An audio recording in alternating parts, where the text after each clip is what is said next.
तस्मै श्री गुरुवे नमः। हमारे आत्मीय परिजनों, बच्चा 9 महीने तक पेट में रहता है और जो उसकी माँ देती है वही खुराक वो लेता है और 9 महीने के बाद वो इस संसार में प्रवेश करता है। उसकी माँ की विशेषता है न, माँ ने उसको जन्म दिया और उसको 9 महीने तक गर्भ में धारण किया, फिर उसका लालन पालन किया, तब वो कहीं इस लायक हो पाया कि कुछ वो बोल पावे, चल पावे, अपनी भाषा में कुछ कह पावे। ये माँ की देन है। जब बच्चा पढ़ने जाता है तो यदि शिक्षक उसको पढ़ाए नहीं और कुछ बताए नहीं तो वो अनभिज्ञ रह जाएगा और काला अक्षर भैंस बराबर रहेगा, तो उसको संसार की कोई जानकारी नहीं रहेगी। शिक्षक उसको पढ़ाता है, आगे उसको बढ़ाता है। गुरु की शक्ति अपार है।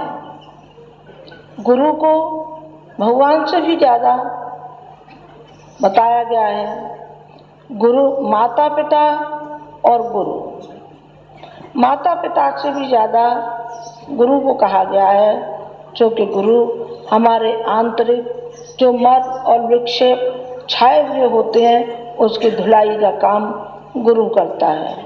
समय समय पर उसको प्रेरणा देता रहता है और शिष्य आगे बढ़ता हुआ चला जाता है।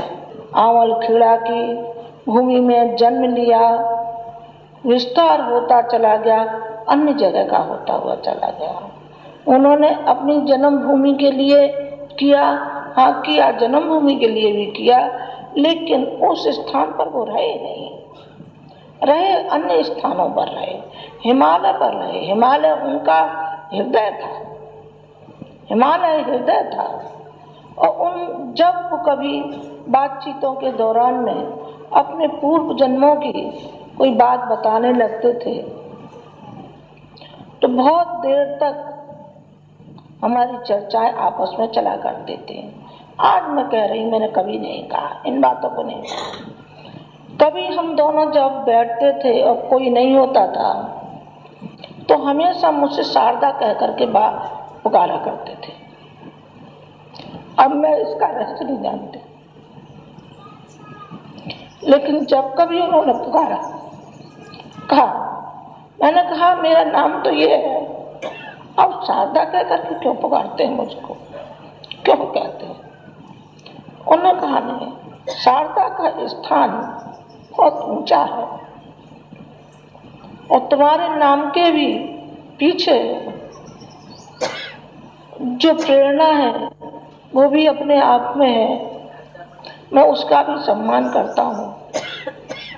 जो उनके शब्द होते थे, फिर अपने पूर्व जन्म के बारे में थोड़ी थोड़ी झलक बताते थे कि देखो अगले जन्म में हम रामकृष्ण परमहंस थे और तुम शारदामणि थी और हमारे न रहने पर वो काम उन्होंने आश्रम का और जो अपने मिशन का उन्होंने काम संभाला। अन्य अन्य बातें किया करते थे, कबीर के समय में ये थे और ये करते थे, वो करते थे, अनेक उन्होंने कई जन्मों के बारे में उल्लेख उन्होंने किया। मैंने बड़ी ध्यानपूर्वक सुना, क्योंकि मैं जन्म जन्मांतरों से उनके साथ थी और रहूंगी। मैं अभी अपने बारे में बताया आपको कि किस तरीके से हम एक दूसरे से गुथे रहे, जुड़े रहे और एक दूसरे में ही हमारी छवि देखी जा सकती है। माँ के रूप में भी आप पिता का दिग्दर्शन कर सकते हैं। यदि आपके अंदर भावना है और श्रद्धा है तो आपको दोनों ही रूप दिखाई पड़ेंगे, अलग अलग दिखाई नहीं पड़ेंगे। आप ये विचार नहीं करेंगे कि माता जी अलग थी और गुरु जी अलग थे। गुरु जी माने माता जी और माता जी माने गुरु जी, दोनों ही हम एक दूसरे में समाये हुए हैं। देवियों भाइयों, किसी स्थान का विशेष महत्व होता है। स्थानों का महत्व न होता तो लोग तीर्थ स्थानों की यात्रा करने नहीं आते। पानी तो अपने यहाँ भी भरा रहता है। कुएं में से, तालाब में से, नहर में से पानी आता रहता है, उसी में नहा लिया करते। तीर्थों में क्यों जाते? नागपुर में संतरे जैसे होते हैं वो सिर्फ नागपुर के आसपास से होते हैं। वैसे संतरे आप चाहें कि अपने यहाँ लगा लेंगे, वैसे मिठास नहीं आएगा। मुंबई के केलों में जो विशेषता है, आप उन्हीं केलों को ले आइए और अपने गांव में, अपने खेत में लगाइए, वैसी विशेषता नहीं आएगी। ब्रह्म कमल पानी में होते हैं, पर ज़मीन पे होने वाले ब्रह्म कमल गौमुख से आगे जो नंदन वन है उसमें होते हैं। आपको हम वहाँ से बीज ला करके दें और आप अपने गांव में लगाना चाहें तो नहीं हो सकेंगे। किसी स्थान विशेष की बड़ी महत्ता होती है। हिमालय की महत्ता इसी तरीके से है। हिमालय के स्थान विशेष की महत्ता है जिसमें कि ऋषियों ने, जितने भी ऋषि हुए हैं उन्होंने तप उसी स्थान पर किया है। अपने गांव में कर सकते थे, घर में कर सकते थे, लेकिन वो विशेषता है जो स्थान के साथ में जुड़ जाने के कारण से संभव थी, वो नहीं होती। हिमालय को अध्यात्म का केंद्र माना गया है। जिस तरीके से उत्तरी ध्रुव है और वो केंद्र है, उसी तरीके से हिमालय को उत्तरी ध्रुव माना गया है। और गंगा में पानी भी बहता है और अमृत भी बहता है। गंगा के समीप जितने भी प्राचीन काल के ऋषि हुए हैं उन लोगों ने, सब ने जो स्थान बनाए हैं अपने अपने, और जो झोंपड़ियाँ गुफाएं बनाई हैं गंगा किनारे हैं। गंगा से दूर नहीं, गंगा के दूर नहीं है, गंगा के नज़दीक रहते थे। हमने भी स्थान जो चुना है अपनी तपश्चर्या के लिए और अपने महत्वपूर्ण कामों के लिए, ऐसा स्थान चुना है जैसा कि संसार भर में कहीं नहीं है। 7 ऋषियों ने एक स्थान पर तपस्या कर रहे थे। गंगा जी जब आई तो गंगा जी ने कहा कि ये तो ऋषि बैठे हुए हैं, डूब जाएंगे, हम क्या करना चाहिए। तो भागीरथ ने उनको सलाह दी कि आप 7 हिस्सों में कट जाइए, 7 इन ऋषियों को छेड़खानी मत कीजिए, तप करने दीजिए। और वो तप करते रहे। उसी स्थान से गंगा जी की 7 धाराएं बहीं और कहीं 7 धाराएं नहीं हैं। जहाँ ये शांति कुंज बना हुआ है, पहले पानी बहता था यहाँ। अभी 60 वर्ष पहले गवर्नमेंट ने काट करके इसको इतनी ज़मीन निकाल ली है जिस पर हमने ये शांति कुंज बनाया है। विश्वामित्र ऋषि जो गायत्री के दृष्टा माने जाते हैं, उन्होंने भी अपनी तपश्चर्या यही की जहाँ की गायत्री का ये स्थान बना, यह गायत्री मंदिर बना हुआ है। हमने उस स्थान को बहुत महत्व दिया है। हमने गायत्री मंत्र का जब विनियोग बोलते हैं तो बोलते हैं गायत्री मंत्र विश्वामित्र ऋषि सविता देवता शंकर बोलते हैं, तो इसके विश्वामित्र ऋषि हैं। विश्वामित्र ऋषि भी तब इसी स्थान पर करते थे। हमने ठीक चुन करके, ऐसा भारतवर्ष में दूसरा स्थान नहीं मिल सकता था, यहाँ हमने वो स्थान बनाया है। गायत्री के 24 अक्षर है और 24 ऋषि थे। वो 2400 के 2400 ऋषि इसी स्थान पर हुए। कहाँ? हिमालय में। और हमने हिमालय की परंपरा को, हिमालय को का मंदिर ही यहाँ एक बनाया नहीं है, अभूतपूर्व। इसको अभूतपूर्व कहिए। हिंदुस्तान भर में कभी किसी कल्पना नहीं आई कि हिमालय देवात्मा हिमालय है, इसका भी मंदिर बनाना चाहिए। कोई नहीं बना सका, हमने बनाया। अच्छा, इसको बनाने के बाद में ऋषि परंपरा की स्थापना भी यहाँ की है। इसकी मूर्तियाँ और प्रतिमा भी यहाँ बनाई हैं।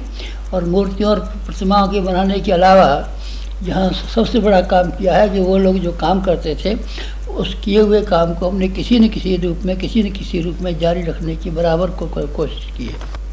पातंजलि, यहाँ इस हिमालय पर पातंजलि ऋषि हुए हैं। पातंजलि ऋषि ने गुप्त काशी पर उनका स्थान था और वो योग की साधना किया करते थे, योग का अनुसंधान करते थे, योग की शिक्षाएं देते थे। पातंजलि का जो काम था उसको हम यहाँ करते हैं किसी न किसी रूप से। आप यहाँ योगाभ्यास सीखिए, हम आपको सही तरीके से, वैज्ञानिक तरीके से योगाभ्यास की विधियाँ बताएंगे। और याज्ञवल्क्य परंपरा, याज्ञवल्क्य ऋषि हुए हैं त्रयोगी नारायण पर, उनका स्थान था। उन्होंने यज्ञ के संबंध में अनुसंधान किए थे। यज्ञ की, इसका नाम याज्ञवल्क्य पड़ा इसलिए कि उन्होंने यज्ञ की परंपरा को वैज्ञानिक खोज की। उन्होंने विधि विधान यज्ञ के बनाए। उन्होंने यज्ञ के द्वारा क्या परिणाम निकलते हैं, क्या प्रतिफल होते हैं, इसकी जानकारी सर्वसाधारण के सामने उपस्थित की।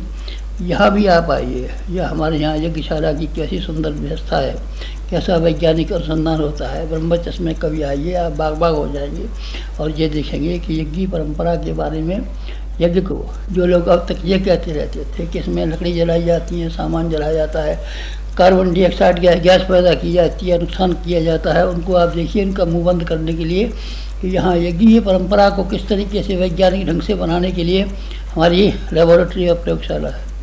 ये यज्ञ परंपरा है। विश्वामित्र परंपरा, विश्वामित्र ने गायत्री का साक्षात्कार किया था और साक्षात्कार करके उसके विधि और विधान सर्वसाधारण के लिए उन्होंने उपस्थित किए थे। आप यहाँ आइए, गायत्री की जो विश्वामित्र की परंपरा थी उसमें हमारा सारा जीवन निकल गया। उसमें हमने गायत्री के प्रदर्शन किए, गायत्री महाविज्ञान लिखा, छोटी छोटी पुस्तकें लिखी, गायत्री का शिक्षण दिया और हजारों और लाखों आदमियों को हमने गायत्री के प्रशिक्षण कराए, यहाँ बुला कर के कराए, अपने घर बुलाए। इस तरीके से विश्वामित्र परंपरा को ठीक तरीके से जारी रखने के लिए हमसे जो कुछ बनाया हमने भरपूर कोशिश की है, पूरी तरीके से कोशिश की है। भागीरथ परंपरा, भागीरथ जी गंगा जी को यहाँ लाए थे, सूखा पड़ा हुआ था और सब जगह पानी का अभाव था और भागीरथ गंगोत्री के पास बैठ कर के, गौरी कुंड जहाँ है वहाँ एक भागीरथ शिला बनी हुई है, भागीरथ शिला के ऊपर भागीरथ ने तप किया और हमने भी कुछ किया है। क्या किया है? भागीरथी को, गंगा को लाने के लिए हमने प्रयत्न किया है। लोग जानते नहीं थे, कोई कहते थे ब्राह्मण की गायत्री है, कोई कहते थे श्राप लग गया, कोई कहता है स्त्रियों को बताना मत, कोई कहता है कान में कहना, जोर से सुनाना मत। ने सारी दुनिया को हिला करके रख दिया। दुनिया का कोई आदमी ऐसा नहीं है जो यह नहीं जानता हो कि गायत्री कैसी समर्थ है। अभी एक बड़े वैज्ञानिक ने कहा था हिंदुस्तान पर जब कभी एटम का हमला होगा तो हिंदुस्तान पर नहीं हो सकता, क्योंकि वहाँ गायत्री का मूल है। गायत्री का मुकाबला करने में एटॉमिक शक्ति समर्थ नहीं है। यहाँ परशुराम का नाम सुनाया आपने। परशुराम ने तप करके और एक फरसा प्राप्त किया था, लोगों के सिर काट करके फेंक दिए थे और एक बार नहीं फेंके थे, 27 बार फेंके थे। सिर काटे थे, कसाई थे क्या? वो नहीं, कसाई थे उन्होंने। तो फिर ये अलंकार है। उन्होंने लोगों के दिमाग बदल दिए थे और हम भी ब्रेन वॉशिंग करते हैं। लोगों के दिमागों को बदलने के लिए प्रज्ञा अभियान चलाते हैं और लोगों के दिमागों को इस तरीके से बदलने की कोशिश करते हैं कि जो दिमाग वो लिए बैठे हैं वो 2 कौड़ी के दिमाग है, नाकाबिल दिमाग है। आया वैज्ञानिकों के हों, आया पंडितों के हों, आया किसी के हों, जिस ढंग से वो दिमाग हैं उससे लोगों को जो फ़ायदा होना चाहिए उन दिमागों के द्वारा, ज्ञान के द्वारा वो नहीं हो रहा है। और उस ज्ञान को हम फिर से ठीक तरीके से लाने के लिए वो काम कर रहे हैं जो परशुराम जी ने किया था। फरसा आपके पास है? नहीं, फरसा तो हमारे पास नहीं है, लेकिन कलम हमारे पास है और ऐसी जोरदार कलम है। वाणी हमारे पास है कि हम जब मौन हो गए हैं तो अभी हम आपको अपनी वाणी को बंद नहीं कर पा रहे हैं और अभी आपको हम बात बता रहे हैं। आप यहाँ आए कभी शांति कुंज, तो आप शांति कुंज में चरक परंपरा को देखें। जड़ी बूटियाँ प्राचीन काल की जो थी उनमें से किसी का नाम कुछ हो गया, किसी ने कहीं डाल लिया, किसी ने क्या कह दिया। और उन सब स्थानों को वैज्ञानिकों का मुंह बंद करने के लिए हम प्रयोग भी करते हैं, प्रयोगशाला भी चलाते हैं जिससे कि कोई पाश्चात्य अथवा पूर्वात्य, विश्वासी अथवा अविश्वासी ये नहीं कहने पावे जड़ी बूटियों की परंपरा बेकार है, बेहूदों की है, ऐसे ही किसी ने बना दिया है, कोई कह ये झूठे हैं, ये झाड़ फूँक करने वाले, ऐसा न कहने पावे। इसलिए चरक की परंपरा भी यहाँ। आप यहाँ आना और देखना ऋषियों की परंपरा को, नारद की परंपरा को देखना, नारद की परंपरा को देखना, जिस सितार को, जिस मृदंग को नारद जी बजाते थे आप देखना उसको। चैतन्य महाप्रभु की परंपरा को देखना, मीरा की परंपरा को देखना कि संगीत के माध्यम से जनजागरण किस तरीके से करना चाहिए, कैसे किया जा सकता है। आपने हर्षवर्धन का नाम सुना है? अच्छा, हर्षवर्धन कौन से हम बताते हैं आपको। हर्षवर्धन अफगानिस्तान के एक राजा थे जिन्होंने हर की पौड़ी पर आकर के जो कुछ भी अपना पैसा था सब दान कर दिया था और उससे तक्षशिला विश्वविद्यालय, तक्षशिला कहाँ है आपको मालूम है? कश्मीर में तक्षशिला थी, उसके सब धन दान दे दिया था और उन्हीं की वजह से बना था। अशोक की वजह से नालंदा विश्वविद्यालय चला था और हर्षवर्धन की वजह से तक्षशिला चला था। वो या विश्वविद्यालय जहाँ आपको देखिए करती है, भाषाई विश्वविद्यालय धर्मों का विश्वविद्यालय जहाँ हमने बनाया है, यहाँ चलाया है। ऋषियों की परंपरा बता रहा हूँ मैं आपको। बुद्ध ने धर्मचक्र प्रवर्तन सारे विश्व में धर्म का जो स्वरूप है इसको स्थापित करने के लिए और घुमाने के लिए जो प्रयत्न किया था, वो यहाँ से आप देखिए। कणादी ऋषि जो हुए हैं उन्होंने विज्ञान को अध्यात्म से मिलाया था, और आप यहाँ ब्रह्मवर्चस्व से आइए और देखिए कि अध्यात्म और विज्ञान को किस तरीके से मिलाया जाता है। समुद्र मथा गया था, देवताओं ने और दैत्यों ने मिलकर मिलाया था, 14 रत्न निकाले थे। हम अध्यात्म और विज्ञान, देव और दानव दोनों को मिला करके समुद्र मंथन का कोशिश करते हैं और ये बताते हैं क्या करना चाहिए और क्या नहीं करना चाहिए। देवात्मा हिमालय है, जहाँ हम बैठे हैं और जहाँ हम रहते हैं और जहाँ आपको बुलाते हैं, यही का स्थान है। हमें हिमालय पर बुलाया गया है हमारे गुरु ने बैटरी चार्ज करने के लिए। आपको जब कोई भी अपनी बैटरी चार्ज करनी हो तो आप यहाँ आना, हम चाहे रहते हो चाहे न रहते हो। हम यहाँ रहेंगे नहीं, ऐसी बात नहीं है, हम यहाँ हमेशा रहेंगे। जब भगवान हर जगह रह सकते हैं और लोग रह सकते हैं, संत रह सकते हैं, ऋषि के रह सकते हैं, तो हम क्यों नहीं रहेंगे। तो आप तो बुढ़े हो गए, आप उस दिन कह रहे थे कि हम मर जाएंगे, हिमालय चले जाएंगे। अरे तो मर जाएंगे तो इससे क्या हुआ, मर जाएंगे तो यहाँ रहेंगे नहीं कोई। प्राण मरेगा हमारा, आत्मा मरेगा हमारा नहीं, ये शरीर मरेगा। शरीर तो हमने हजारों शरीर बदल दिए और बदलना चाहते हैं और बदल देंगे, इससे क्या बनता बिगड़ता है। आपको यहाँ कभी तीर्थ का स्थान का लाभ उठाना हो तो आप यहाँ आना, आपको जन्मदिन अपना मनाना हो तो आप यहाँ आना, आपको यहाँ जब कभी भी ब्याह दिन मनाना हो तो आप यहाँ आना, आपको जब कभी अपने बच्चों के संस्कार कराने हो तो यहाँ कराना। बच्चों के संस्कार केवल श्लोकों से नहीं होते, एक स्थान भी चाहिए। हमेशा तीर्थ स्थानों में ये कराए जाते हैं, आप वो करना हो तो आप यहाँ करना। आपको श्राद्ध तर्पण कराने हो तो गया में जाने की अपेक्षा और बद्रीनाथ के पास ब्रह्म कपाली बनी हुई है, वहाँ जाने की अपेक्षा आप यहाँ आना। यहाँ आपके पितरों को शांति करने के लिए जो कुछ संभव है वो यहाँ होगा।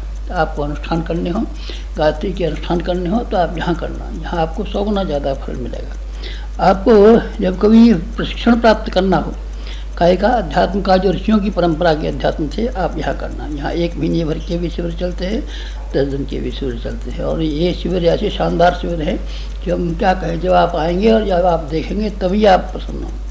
गणेश जी ने राम नाम लिखा था और उसकी परिक्रमा करा करके सारे विश्व की परिक्रमा करा ली थी। देवताओं में एक बार बहस हुई, सारी दुनिया का चक्कर कौन लगा लेगा, तो गणेश जी ने कहा चूहा है हमारे पास, बस उन्होंने राम नाम जो इन पर लिखा चक्कर लगा लिया। आप यहाँ आना, सारे तीर्थों के दर्शन आपको यहाँ हो जाएंगे और सारे तीर्थों में जो विशेषता परंपरा है वो आपको यहाँ मिल जाएगी। ऐसा है ये शांति कुंज, ऐसा है ये गायत्री तीर्थ, ऐसा है ये हिमालय, ऐसी है ये गंगा का किनारा, ये भूमि ऐसी है। आप जहाँ जो कुछ भी आके करेंगे आपके लिए बड़ा फलदायी होगा।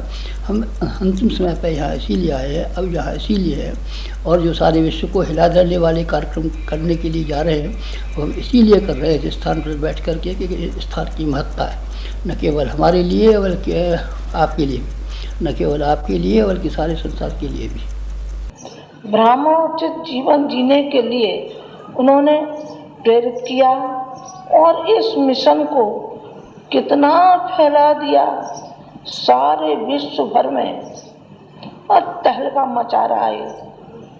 शक्ति किसकी है? हम आप काम कर रहे हैं, हम आप भी काम कर रहे हैं, कल पुर्जे चल रहे हैं, लेकिन शक्ति उनकी है। शक्ति के बगैर एक पग भी आगे नहीं बढ़ सकते। जो ये कहें कि हम कर रहे हैं, मैं कर रहा हूं, वो गलत है।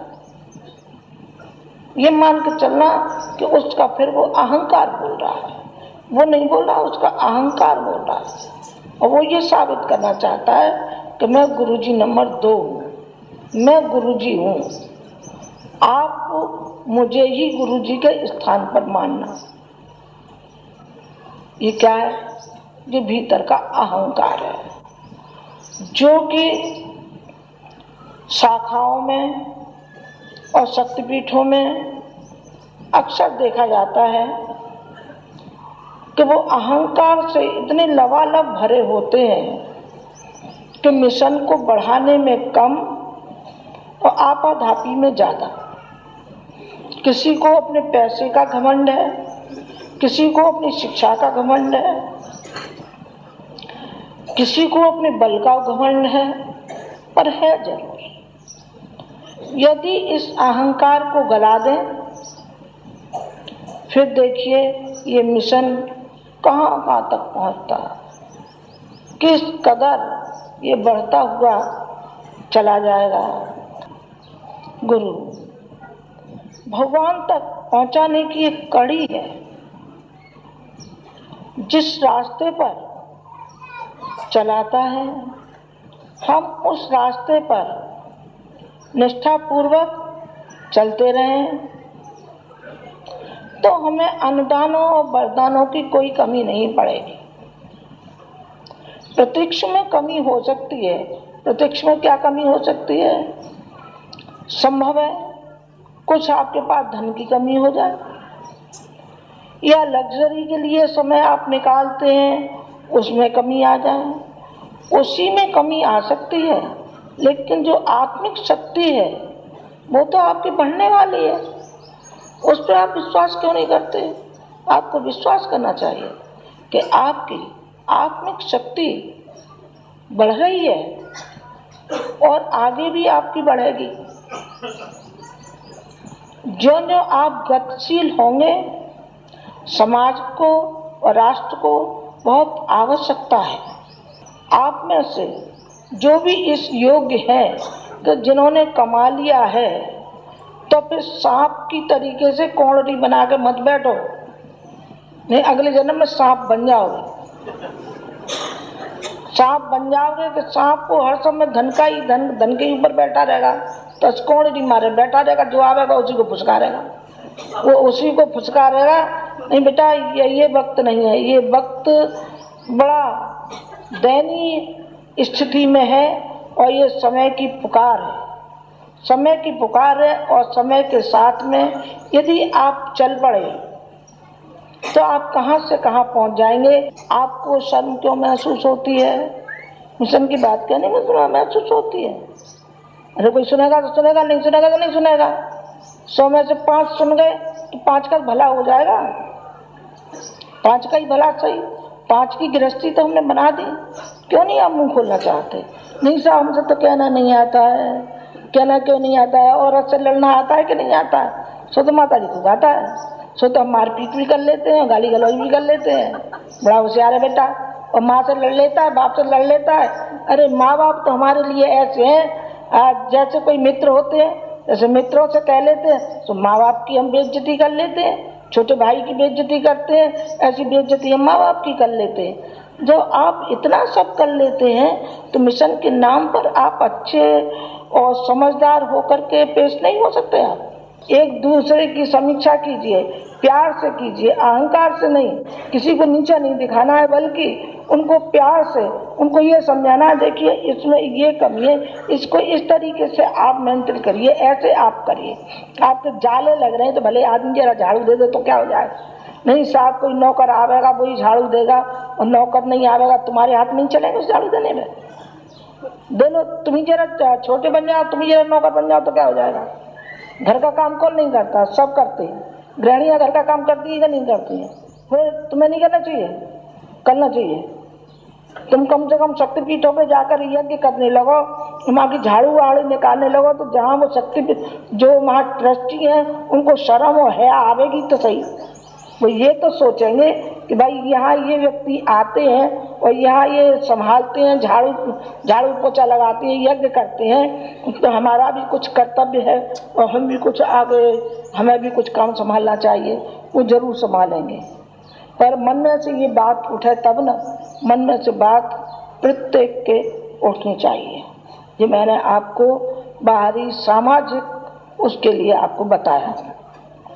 आज गुरु पूर्णिमा है, गुरु पर्व है, आपने दीक्षा ली है, आप गुरुजी से जुड़े हैं, हमसे आप जुड़े हैं, तो आज का जो पर्व है जी वास्तव में आत्मचिंतन का पर्व है।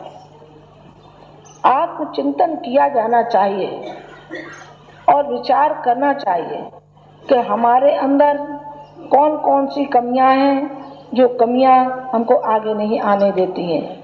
उन कमियों को निकालना चाहिए और समीक्षा करनी चाहिए कि अगले वर्ष हमने कितना काम किया था और आज हम संकल्प लेते हैं कि अब जो आज से शुरू हो रहा है फिर हम 1 साल में क्या क्या काम करेंगे, ये सारा लेखा जोखा अपने मन में ही आज आप हैं तो चिंतन कीजिए।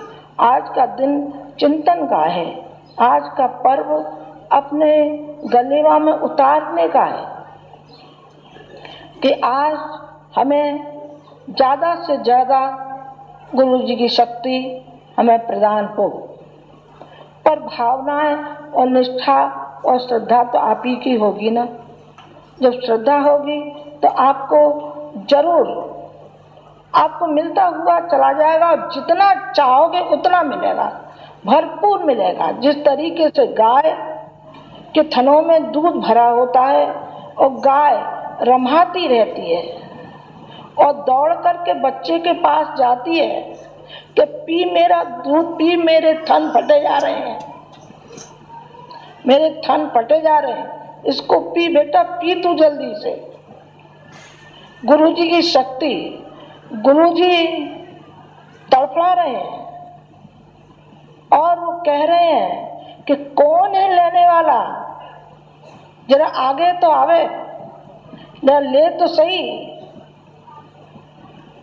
मेरा दुग्ध पान तो करे, मेरी उन शक्तियों का पान तो करे जो मैं चाहता हूँ, जो मैं इनसे कराना चाहता हूँ।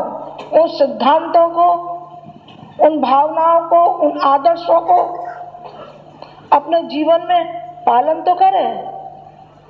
आप अपने जीवन में हो सके तो आप थोड़ा भी आप पालन करेंगे तब भी थोड़े दिन में बहुत कुछ पालन आप कर सकेंगे। इन्हीं शब्दों के साथ मैं अपनी बात समाप्त करती हूँ। ओम शांति। हमारे YouTube चैनल शांति कुंज वीडियो गायत्री परिवार को सब्सक्राइब करें एवं बेल आइकन जरूर दबाएं ताकि गायत्री परिवार की विभिन्न गतिविधियों की जानकारी आपको मिलती रहे।